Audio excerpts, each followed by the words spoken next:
Hey, everybody, what's going on? It's your girl, No Mercy here. It is Tuesday night, so you already know what time it is. It's time for No Punches Pulled with me, No Mercy. Some of you probably already know who I am. For those of you that are new here, my name is Brooke Millbrook, formerly known in the fight business as Brooke No Mercy Dierdorff.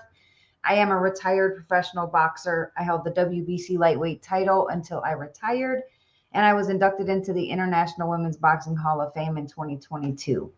I have been through some good, some bad, and of course, a lot of BS in the sport of women's boxing.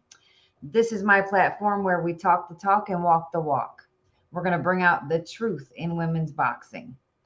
We'll hear from pioneers of the sport, past boxers, current boxers, even future boxers. We'll be getting down and dirty, speaking the truth of what takes place in women's boxing. You don't want to miss a single episode, so please make sure that you like, subscribe, and share so you don't miss any Tuesday night here with me.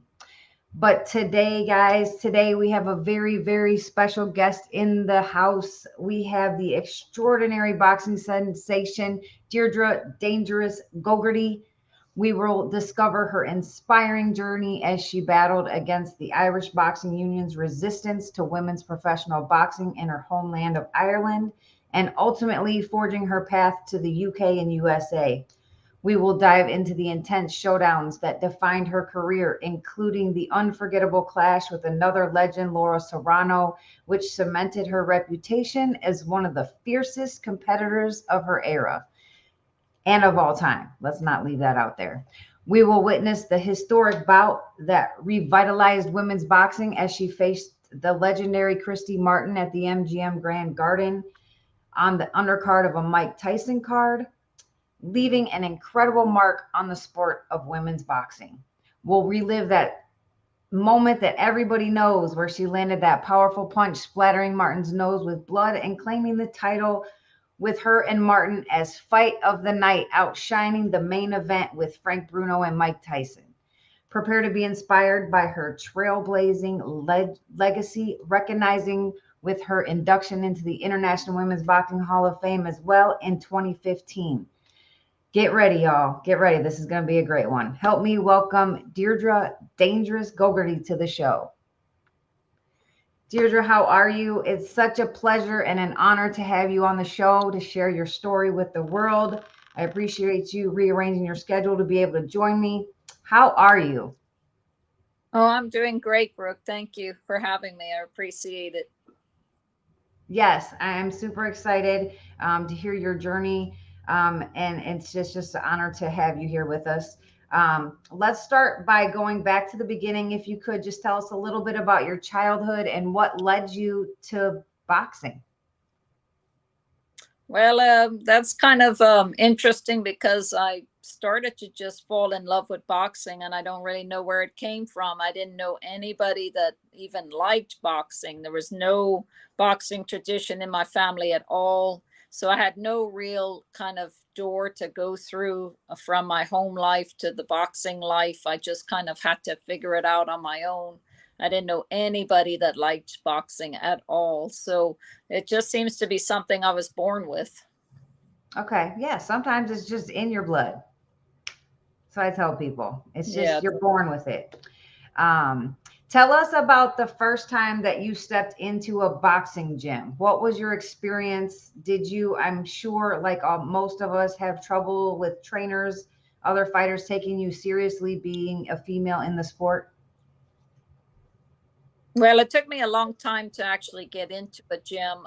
Ball. It took me a long time to courage to even approach a gym because just women weren't even allowed in the gym back then because we were kind of considered a nuisance, not because of the worry that we'd want to box, but it was the worry that we'd want to be boy looking for boyfriends in the gym. So we were kind of considered a nuisance. So just approaching a gym was very, very difficult, and it took a lot of courage just to even talk to the trainer. But finally, I chatted him up one day, and I think he was so curious about me and kind of wanted to kind of see what was going on with this girl, a daughter of a dentist, asking all these questions about boxing. So he said, "Not that much, you can come watch the lads train."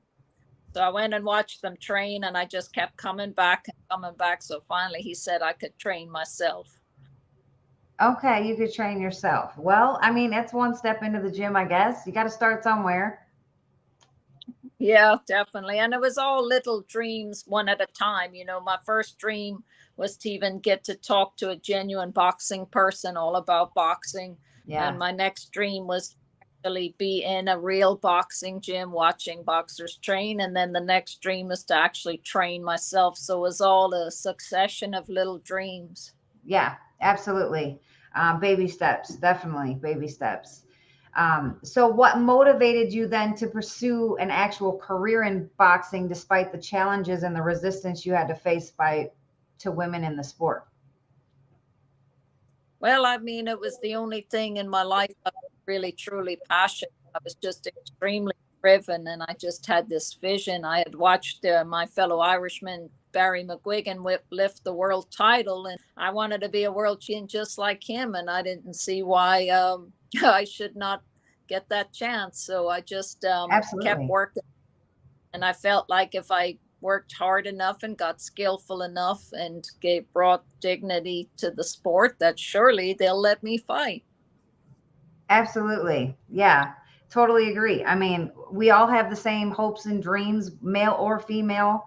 And like I tell everybody, it doesn't matter what your dream is. You can do anything if you just don't give up. You just got to keep fighting for it. Absolutely. Yeah. Can you share your experience of fighting against the Irish Boxing Union's refusal to sanction women's professional boxing before you ended up leaving Ireland? Well, that was just terribly frustrating.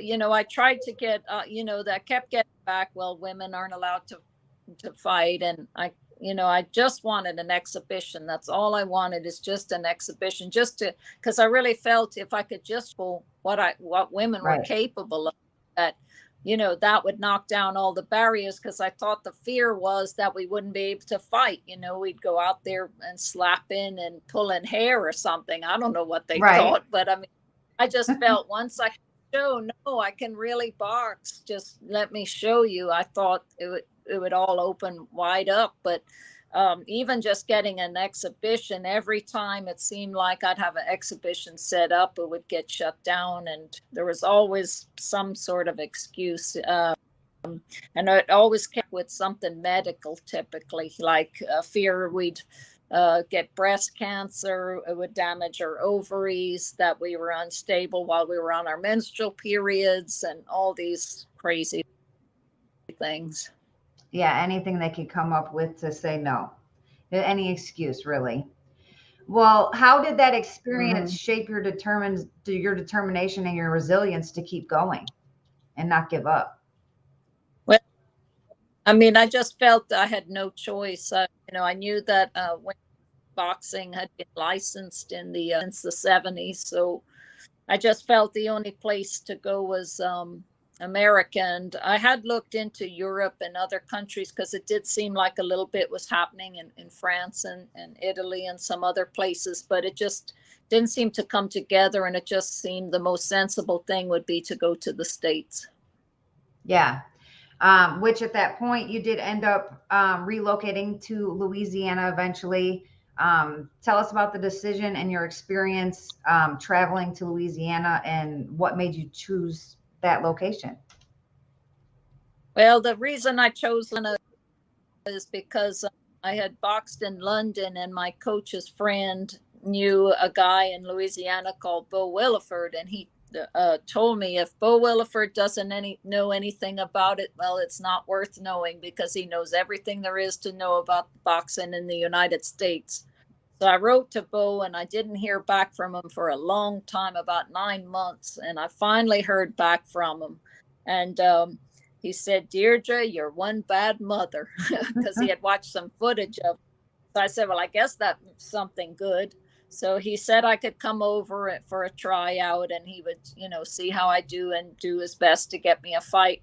I didn't realize that he was only doing it as a favor to a friend, that he really didn't want me to come. So when I came over, he put me in really hard. He put me in with a world champion, Kenny Weiss. He was future champion at the time. And I'd seen Kenny Weiss knock out Jim McDonnell in England, and it was a horrifying knockout. So that was my first sparring partner, and it was a really, really hard in the heat of Louisiana with the crawfish boiler boiling in the gym. And it was a really tough way to come to, and I really felt, my gosh, what have I done, but I stuck it out, and going, and I just showed him I wasn't going to give up. And eventually, he became my greatest advocate, and we boxed all over the United States. Yeah, absolutely. And I feel like every single one of us, especially, I mean, obviously you're from before my era, but even all the way through my era, we really had to stick it out and prove our worth and our talents to the coaches, because they did everything they could to make us quit. They just wanted to deter us from doing it. So they tried everything to get you to just give up and quit and not come back. And you really had to earn their respect. And once you earn the respect, then it was kind of like, cake from there. But it took a lot of work for all of us, I think, especially back in the day, to get that respect, for them to actually take us seriously and really put time and effort into us, and not just allow us to be in the gym's presence. Right, absolutely. In April of 1995 was the first big fight that I can remember with you, and that was the fight between you and Laura Serrano on an all-female card staged by the WIBF at the Aladdin Hotel and Casino in Vegas. It's regarded as a defining moment in your career for sure. Could you walk us through that match and the impact that it had on your reputation as one of the toughest fighters of all time? Yeah, well, that was a match against a great fighter, and it's probably the most painful loss of my career, and painful because my coach threw in the towel in the 7th round. And but up to that point, it was a great fight. I mean, it really was, and it was close. I really boxed well early in the fight. I was always a very good starter. In fact, I don't think I've ever lost a first round against anybody. But Laura just kept coming with the pressure, and I got sucked into getting into her fight, and I wanted to beat her at her own game, and she beat me at her game. Yeah. So, but it was a great fight, and I think, unfortunately, it's just a fight that doesn't get much recognition. In fact, I think you're one of the few interviewers that have ever asked me about that fight, which always amazes. That's a shame, because fight. that fight, I mean, you were like, I mean, that was a changing point in your career, I think, where it showed that you were truly a phenomenal fighter. And who knows what had happened had the fight not been stopped. I mean, it was a very close, competitive fight. Yeah, it was a great fight, and it certainly showed, and the whole card was terrific. Actually, it was a brilliant card, and it just showed what women were really capable of. And absolutely, it was kind of the beginning of the really greatness of the late 90s, the last half of the 90s, when women were really coming out and really looking strong, and some amazing champions on that card. Yeah, absolutely. And if I remember right, you never did get a rematch with her, right? No, I never fought again. Yeah, that would have been like the ideal rematch, I think, definitely for you. We never came together. Yeah. Well, not long after that, though, you faced another legend, Christy Martin, which is made women's boxing boom in the moment, at the MGM Grand on the undercard of the Mike Tyson fight in 1996. Everybody is known that was a very pivotal moment for women's boxing.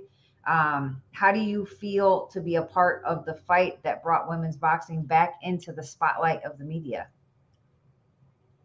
I mean, it was a amazing experience. At the time, I just didn't realize, in the fight itself. I mean, we knew was going to be the first women's fight on pay-per-view. That decision was made just a day or so before the actual fight. But I guess I just didn't realize. I guess I figured after the Serrano fight, if that didn't light up the world, I figured, against Christy, it would be a great fight, but just kind of lost in the mix. But it actually did get the attention it deserved. And I'm really glad it helped women's boxing. I'm sad that I lost the fight, of course. Every fighter wants to win, but I'm delighted the impact it had. Yeah, absolutely. I mean, yeah, Christy was getting a lot of buzz then, obviously, with her promoter Don King, and then the fighting on the undercards and stuff. So, but it was a phenomenal fight, very close fight. The same thing. I wish we would have saw that rematch, because that was another fireworks. They were literally fireworks. Could you recount the memorable moment though when you landed that powerful punch, bloodying Christy's nose mid-fight? Yeah, well, I remember kind of setting it up. I was way closer, a little bit closer, and when I felt I had her lined up right, then I threw it, and it did land perfectly. But she was so tough and strong. I mean, she really walked right through it. I'm not, in the fight itself, I was thinking, bloody nose, it's no big deal. It's not going to stop her from seeing. It's not going to stop her from coming after me. So I didn't think it was a big deal, but the audience sure loved it. They thought it was a big deal. Yeah, absolutely. Well, I mean, if looking back even at the images, I mean, afterwards, I think just the excitement and the explosion of it all was the fact that it bled like profusely for like the rest of the fight. She was covered in blood, like in the photos. So I don't know. You know how people are that watch boxing. Anytime someone's hurt or there's blood or cuts or anything, they just get super excited. And it just made women's. But it was definitely the fight of the night for both of you, outshining the Tyson fight. So there was no way that was undeniable that women's boxing was just as good, if not more exciting than the men. Yeah, I mean, it got a great reaction, and people were all talking about that fight and not any of the other fights. And there were some fantastic world title fights on that card, but Yes. they were talking about our fight. Yeah, I think absolutely. It's just like I said, me and Christy, we knew women could fight, but I guess most people didn't, and they were amazed to see it. And I guess the blood added more drama to the event. Exactly. So, I mean, you think ideally though, it didn't affect the dynamics of the fight at all, or the overall response, because I mean, she walked right through it and kept coming. So really, it didn't. Other than it being a bloodbath, it didn't affect her at all. It didn't seem. It probably affected her breathing, but I mean, as far as the judges or anything, they wouldn't be pushed. They wouldn't be swayed by that at all. So yeah, absolutely. No. Well, I know that. Just look. Go ahead. I mean to cut you off. No, I just said it just looked cool. That's all. It did. It definitely did. It definitely did. And it was just, I don't know. It was just explosions, fireworks. I mean, and it was a very, very pivotal turning point for women's boxing. It made a huge difference. And without that fight, who knows if women's boxing would be, without you and Christy in that fight, who knows if we'd even be where we are today. So that was huge for us back then. Many female boxers, though, I know, who were active in the late 90s and early 2000s, like we were talking, including Layla Ali and so many others, have personally said they were originally inspired to try boxing after seeing your fight with Christy Martin. In that sense, you delivered the bloody nose that helped launch the boxing careers of dozens of other fighters. Were you aware of that? And how does that make you feel about your career and your legacy in boxing? Yeah, I mean, I've heard that over the years from various different female fighters. So it feels great, that many were inspired by it. And I always I always had a big vision for women's boxing. I knew one day be topping cards, and I knew the quality would come up, and I'm just glad, to have helped other women realize there is an opportunity to do this. I knew there was lots of good fighters out there. They just needed a chance to do it. Yeah, absolutely. A chance to be showcased. That's really all we ever really needed. In 1997, though, you finally got we're going to call it an even matched fight with another great, though, one that you had been wanting for a while with Bonnie Canino for the WIBF featherweight title. You did win that a 10-round decision, becoming the WIBF featherweight champion. Tell us how important winning that belt was for you and how it felt to be officially called a true champion. Well, I mean, the belt was everything. I'd been through a lot. I'd lost to Christy, I'd lost to Laura, I'd lost to Marianne Almagar, and I'd lost to Stacy Prestige. So, I mean, all these losses had a big impact on me. And this was my third attempt at a world title. And I really was going in with the mindset, if I don't win this, that's it, I'm done. I mean, I just felt like I blew it against Laura and I blew it against Christy. We're very hard on ourselves as fighters. Absolutely. Winning is everything. Or how you losing is just failure. So I absolutely had the title because I gave everything up, leaving my homeland, my family, my friends, all my relationships behind, to sacrifice everything to be a fighter. I was still working a full-time job doing all this as well. And so winning the world title, that was the affirmation of everything I had done. And it would just kind of cement my legacy. Even though I knew I'd made positive impacts in women's boxing, it's not the same as not being a champion. Right. So yes, that title is everything to me. Yeah. And there were so many before you that never even even though they were true champions, never got the opportunity to fight for a title or have a belt, which is just sad, very sad. So I'm super happy that you guys in that era finally got the opportunity to even fight for belts, because there were many who never got the opportunity. That's so true. Many have said, though, that speaking of the fight with Bonnie Canino, that the fight was kind of ugly to watch. Bonnie used a clinch-filled grabby style at times, more reminiscent of like a Muay Thai rather than boxing. At one point, it said that she almost wrestled you through the ropes. Can you tell us a little bit about the fight and what you thought about her style? Yeah, it was a very rough fight. Very rough, and she did push me out of the ring at one point, and I landed on my back. And it's never good to be thrown out of a ring because it does take something out if you landed on your back like that. But I just felt I could tell she was bringing her this game because she felt that was what would beat me, and the Prestige had done that in our world title fight, and I think maybe she was trying the same thing, kind of a bullying, kind of brutal tactic. Yeah. And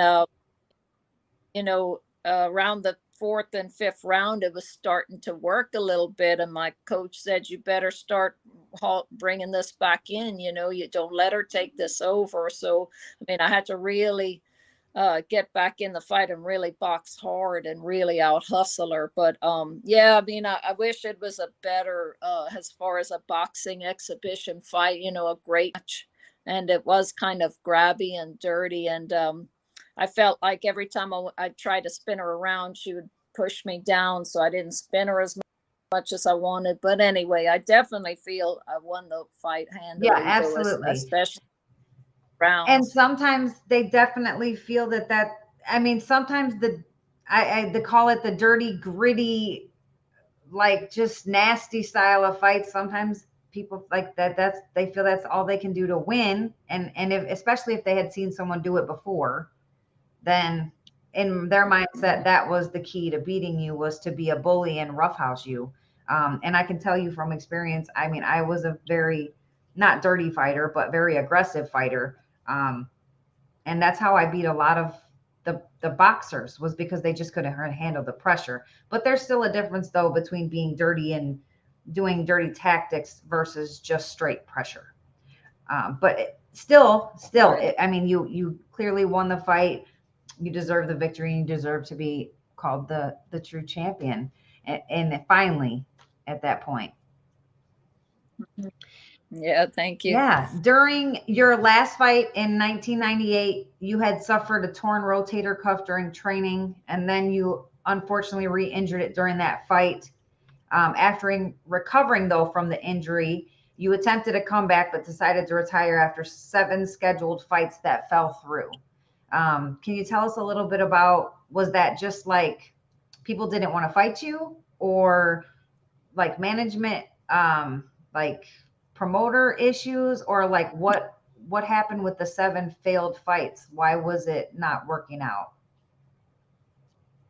Well, that's a very good question.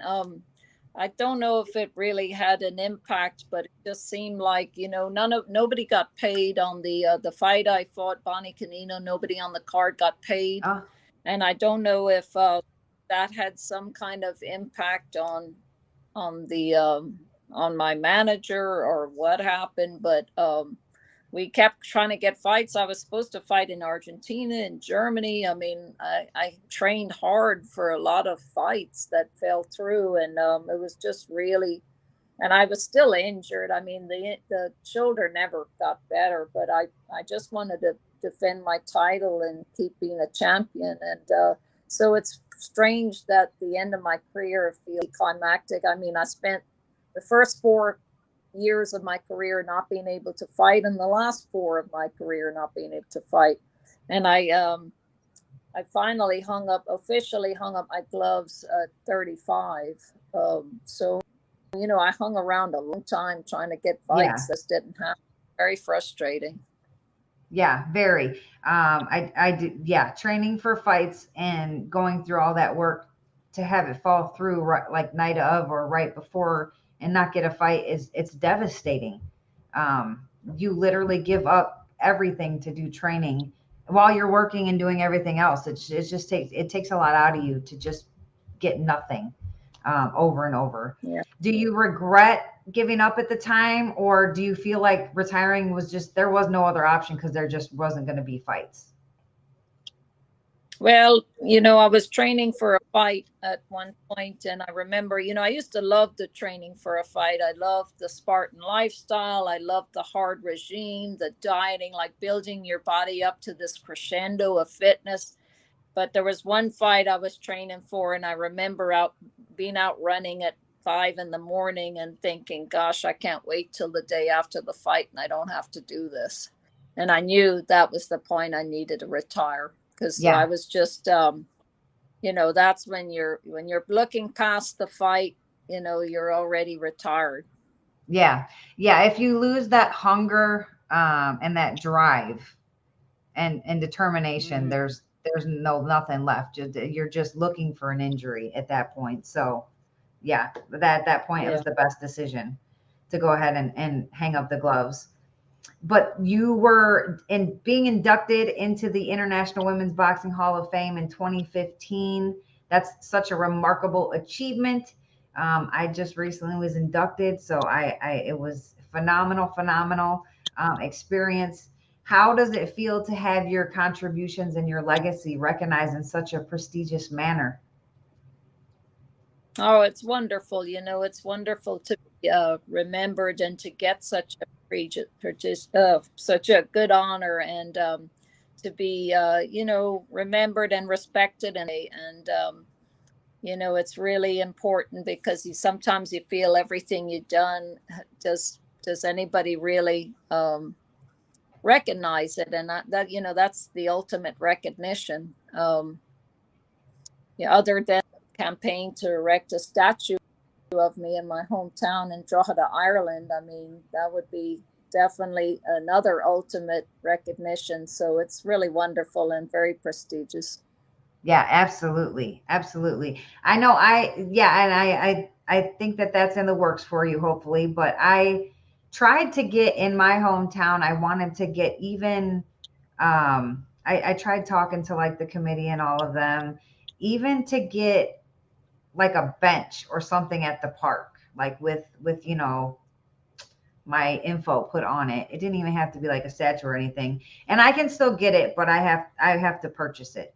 And I just don't have the funds to purchase it right now. So maybe I'll start saving for it, and maybe eventually before my time is over on this earth, we'll get something put in my hometown. This is a really small hometown. Nothing like big or anything, but just something to just like leave that stamp in my hometown. Not that people there don't know me because it's a small town, but still, just the thought of it is special. So I totally Yeah. understand the statue. That would be amazing. Yeah. All of us female, especially female boxers, have faced a lot of BS in the sport, things that we just shouldn't have to go through. We shouldn't have to deal with at all. I know you kind of mentioned some things with trainers and stuff. Can you tell us about some like the worst experiences that you had to go through back in your time as a female fighter that you just shouldn't have had to deal with? Gosh, well, there's a lot. But I think I remember mostly what was really hard was they made us do this pelvic exam before all our fights. And the trouble with the pelvic exam is it cost more than what I'd get paid for the fight. So, I mean, I'd be in debt.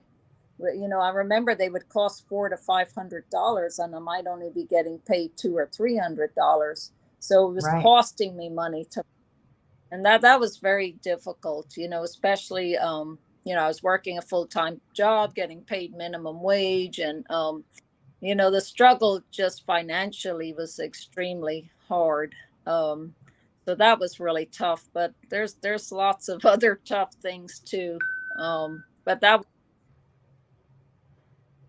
Yeah, there's so many things. I've talked about several of mine as at some point or another since I started out the show. I think eventually I'll probably get through a lot of them, but there's just so many things that I try to tell people, especially like the newer fighters, like things to watch out for, little things here and there that are said or done in a certain way that it's just not okay. And I think it's getting better, but it'll never be gone.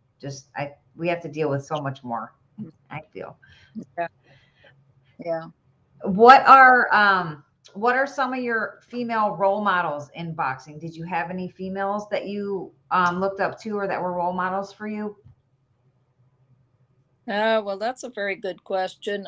Well, just because I was one of the first to come along in my time, all my role models were male. Yeah. So I love Harry McGuigan, of course, was my Irish hero, and I loved Sugar Ray Leonard. And the first one I watched was Jack Dempsey. So unfortunately, the best female role models were probably the tennis players, to be quite honest. Yeah. That's the great female athletes we got to see back in that Yeah, day. absolutely. So yeah, it's females in any sport was hard to come by. Yeah, absolutely. So they were ahead of their time in a way. Absolutely. Absolutely. How do you think the landscape of women's boxing has evolved since your time in the sport? What changes and improvements would you like to see in the future? Well, I think it's come along amazingly well. I mean, I think nobody bats an eyelid now at a female fighter. And I think, I just went to Katie Taylor's fight in Ireland, and I mean, it topped the card, it packed the stadium. And that's exactly what I envisioned, that's what women's boxing could become. And I think the sky's the limit with it. And I think it keeps building on itself and building on itself. And I think it's just going to keep growing and growing, getting better and better. Absolutely. I was going to ask you, but since you brought up Katie Taylor, I was going to ask you about that anyways. She has stated in lots of her interviews that you were, her role model growing up. She had reached out to you at a young age in her teenage boxing years, and you were very welcoming and kind of like mentored her a little bit, and then made it to her big fight that she just had at home in Ireland. Can you tell us a little bit about Katie Taylor? I've always wanted to have her on the show since I started. I've reached out to Eddie Hearn. I've sent emails. I've sent her messages. Hopefully one of these days I'll be able to connect with her and bring her on the show. I would love to have her on the show as well. But can you tell us a little bit about your relationship with Katie and what it was like seeing that such a big fight headlining a major card in Ireland? Well, it's pretty incredible because when I think back to when I first met her, she was just very young. She was only about 12, 11 or 12. And she was really, really keen. And she was asking basically how she could get fights. And at the time, of course, I had left Ireland by then. I was just home visiting and was fighting in the States. And I'd hate to tell this poor young girl that there's no fights in Ireland. But I just remember telling her, just keep at it. And if you keep working at it and getting skillful enough, somebody's going to let you fight. I really felt that's what it would take. And, it's just incredible that she stuck with it as long as she did, and that she, all these years later, and she's headlining a card. Not only has she already been to the Olympics and won gold, now she's headlining this huge card in Ireland. And that was that little girl I took those years ago. So, and I know what she has laid out, someone else is going to build on that even. It's just amazing. It is. It really is. And I've been watching Katie since. It is. It's totally amazing. I've been watching her since the Olympics, her Olympic days. And I've always thought she is a tremendous fighter. And I knew at that time she will definitely go down as one of the greatest females of all time. For sure, hands down, no questions asked. I was a little bit upset about the last fight, the one that you were at. I thought for sure, hands down, she would have that fight, no problem. Not to put anything against Cameron. I just felt like she always adjusts so well to everybody that she's fought. That's gave her trouble early on. She's always able to adjust. But I felt like for some odd reason, like she was off from the moment she started coming out for the ring walk. Like, I don't know. I thought maybe she was sick or wasn't feeling well. And then as soon as the fight started, I felt like she was off. She wasn't throwing the combinations that she used to. She seemed slower. Did you notice that too, or was it just that was just that much of a tough fight for her?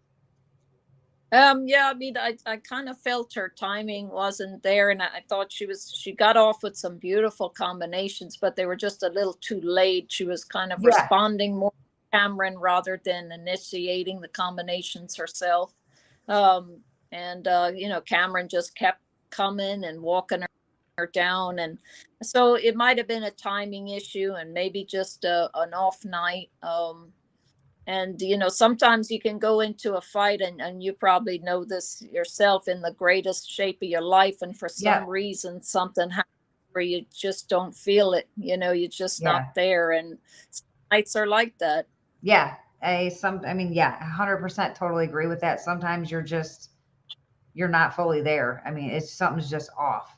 And that's in anything we do. So I definitely felt that. I know they just announced, I think, the rematch clause that she initiated. I think I want to say November, maybe they're going to fight. I can't remember for sure, but I think November. So I'm super excited for the rematch. I'm sure it's going to be just as big as the first one. And I hope that she gets herself all together and comes back stronger than ever, and gets that timing down, and we see another tremendous fireworks show from her, because all her fights have been great fights. So I'm super excited for that one. Another great one for sure. Absolutely. I can't wait for that one. I'm super excited. I feel like that one, and then I don't know if she'll do the rematch with Amanda, maybe eventually. I know Amanda's kind of said at this point it's a hit or miss, but that would be another good one too. But I definitely felt like she put on a great show for that fight, and I feel like she pulled off the victory for sure on that fight, even though people have seen it both ways. But if I've went back and watched it multiple times, and Katie won, that aside from the one big round that Serrano had, I feel like she definitely won a majority of the other rounds, even though they were close. But it was a great fight. All her fights are great. So I'm super excited for that one. But back to you. Since retirement, though, you have become a trainer, I believe, at Raging Cajun Gym in Lafayette, Louisiana. Can you tell us a little bit about your experience with coaching? I coached for a long, long time. up till, in 2019, my coach Bo died, and we decided to shut the gym down, and then I moved away. So I'm not near any boxing clubs at the moment, but I coached for a long, long time. And the reason I did is because I knew I needed to fill the void of boxing myself. I didn't want to kind of get pulled back into fighting when I really wasn't at my best anymore. And it's easy to do. I mean, it's hard to walk away from something you've poured your whole life into. So I started coaching, and it was super rewarding and wonderful. And it wasn't just all the champions we produced. It was just good citizens, just, trying to guide young people into a better life, and mostly believing in themselves. That was the biggest thing. And the thing I enjoyed passing on more than anything was teaching people how to kind of make the most of their self and believe in their self. Yeah, absolutely. You also, to my knowledge, though, you have a memoir that you co-wrote called My Call to the Ring, a memoir of a girl who yearns to box, that was published in 2012. I would absolutely love to get my hands on a copy of that. Can you tell us a little bit about the book and where we can purchase it? Yeah, well, you can get it on booklocker.com or on amazon.com. Okay. And yeah, took me 4 years to write the book, and it was a real, very kind of the cathartic experience. It was tough, though. It was tough going back into all that real painful stuff. And it was a kind of a grueling experience. I didn't expect writing a book to be grueling, but it actually was. But I just felt I had to be as courageous and honest with the book as I was with the boxing. So I wrote a kind of a tell-all and about my backstory and everything, and not just about boxing, but what was going on in my personal life as well. Okay. I'm definitely going to have to get a copy of it for sure. I did not know until I was looking up some things on you for the interview that you had a memoir. I don't know why, but I didn't know there was one. So I'll definitely be getting a copy of that for sure. Other than Katie Taylor, I know impresses you very much. Are there any other females in today's era that you really enjoy or impressed by? Oh, I mean, I'm impressed by so many of them. I try to watch them every chance I get, and I mean, there's many, and there's more coming up. Absolutely. So that's the exciting.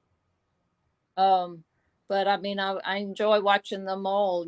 There's a lot of potential out there, and of course, the greats are fighting right now, like Carissa and Katie. Yeah. I mean, and we got a great Irish fighters too coming up. So Nice. I mean, it's just going to keep and getting better, and but I'm not surprised. People ask me, "Oh, are you surprised by how great women's boxing is now?" No, I'm not surprised. It's always been doing that great. exactly.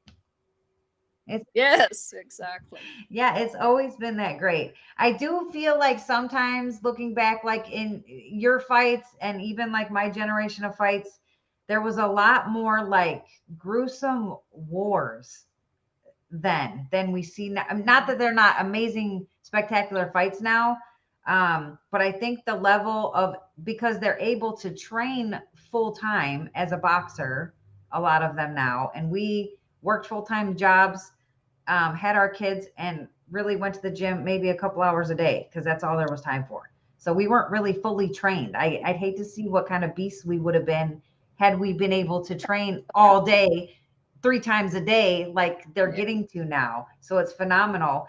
But I feel like maybe their skills are showcased even more because they're able to fully commit to a boxing career, and not have to work elsewhere, some of them.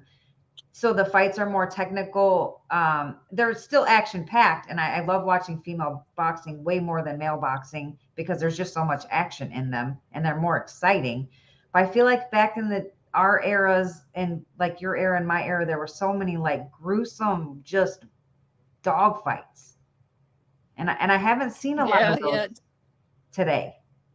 Yeah, that way, now that you say it, all right. Yeah, it was definitely gruesome, but I think the women back then that, you sacrifice. I mean, all boxers sacrifice. Boxing's a massive sacrifice. But I think when you're, slogging away at a full-time job 5 days a week, and your only weekend, you're trying to travel to a fight and get back to work by Monday morning. I Yeah. mean, it does bring out a different kind of person in you. Yeah, absolutely. And the fights for sure. Yeah, I totally agree. I'm still waiting. And like I said, the fights are still phenomenal today. Like, they're very exciting and very action packed. I'm just waiting till we get one of those just really all out wars. Like, I don't know. It's coming. I'm just waiting until that matchup hits, and I'm going to be super excited to see that. Not that there hasn't been some, but like just that. I don't know. You know what I mean? Like we had back in the day. Can you share any advice or words of wisdom for the aspiring female boxers who are facing obstacles or that just want to strive to make their mark in the sport? I mean, I would just say keep working and learning the skills, showing what you can do, and you'll get that opportunity. Remember, it's still a man's game in the sense that you have to have a man-like mentality. You can't go into boxing thinking that should be treated differently because you're a girl. You have to have a masculine mentality for a sport like that. So that's the kind of thinking you have to have. Absolutely. That's 100% true. 100% true. Is there anything that we didn't discuss that you would like to discuss or let people know that I might have missed that like sticks out to you? I mean, I can't think of anything at the moment because you asked a lot of really good questions. We covered a lot of ground, and no, I just want to tell people, I'm really grateful for the women boxers of today that are carrying what we did forward, because, if we'd have done all that work and broke all that ground and they weren't doing it now, it would have been kind of wasted. Yeah. It would have, we'd kind of out and wouldn't have left something behind. So I'm just grateful that they're doing what they're doing and bringing it forward and bringing it to a higher platform that it deserves. Absolutely. Yeah. I've always stated in everything I do, if it wasn't for the eras like your era and everybody before putting that little brick in the road, like all the way up through and through and through. I mean, we had to just keep going. If it would have fell off, we would have never been anywhere. But all of us working together, generation after generation, continuing to push forward and build that path of bricks on that road to get it to where it was, to allow the Olympics for women, and to allow people to be able to be at the height of their careers today. It's phenomenal to see. And I've always said, though, it makes you want to come out. I'm 42 now, so I'm past that time, I think. But for the last, I don't know, 5-6 years that it's really starting to grow. I'm like, man, I would have just killed for one fight like that with that exposure and all of that and the pay. Not that all of them are making pay, but some of them are getting $1 million paydays, 3-figure paydays. I mean, the most I made was $4,000. So I can't, and that was for my WBC title. So I'm just amazed, and I'm like, man, it couldn't have been like 5 years earlier or 10 years earlier. I think I've been out of the game 10 years.